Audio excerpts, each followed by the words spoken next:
बिस्मिल्लाहिर्रहमानिर्रहीम। आज फिर मैं थोड़ी सा एब्सेंट माइंड की आपको मज़ीद थोड़ी सी वजाहत करता हूँ। ये ऐसा एब्सेंट माइंड है जो चौंक जाने वाला होता है। मसलन एक बंदा किसी मजलिस में किसी महफिल में बैठा है, तो बैठे बैठे वो अपने किसी ख्याल में खो गया, मगन हो गया। ऐसे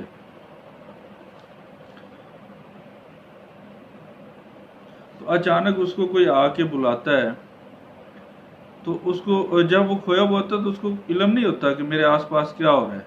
यानी कोई बंदा अपनी मजलिस में या महफिल में बैठा खो जाता है, किसी ख्याल में किसी सोच में मगन हो जाता है, खो जाता है, उसको इल्म भी नहीं होता कि मेरे आसपास क्या हो रहा है।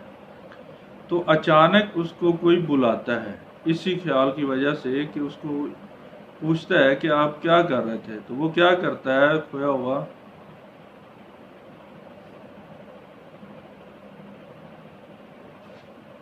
ऐसे जो चौंक जाना है ना उसका, ये इसमें पाया जाएगा एब्सेंट माइंड के अंदर। वो चौंक गया तो उससे ने पूछा कि क्या हो रहा था, यहाँ पे क्या था।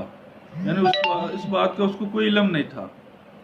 तो ये था उसका एब्सेंट माइंड, गैर हाजिर दिमाग। उसको आसपास का ख्याल नहीं है, लेकिन वो सब कुछ भूल गया है। तो लेकिन वो जब उसको बुलाएंगे तो वो चौंक जाएगा। इसमें चौंक जाना ज़रूर पाया जाता है। ठीक है ना। ये तो दो तीन किस्म के एब्सेंट माइंड है, बाकी मज़ीद भी हम डिटेल से बताते हैं इनमें और उसमें क्या फ़र्क था, लेकिन इसमें चौंक जाना पाया जाता है। ठीक है ना। ओके, अल्लाह हाफ़िज़।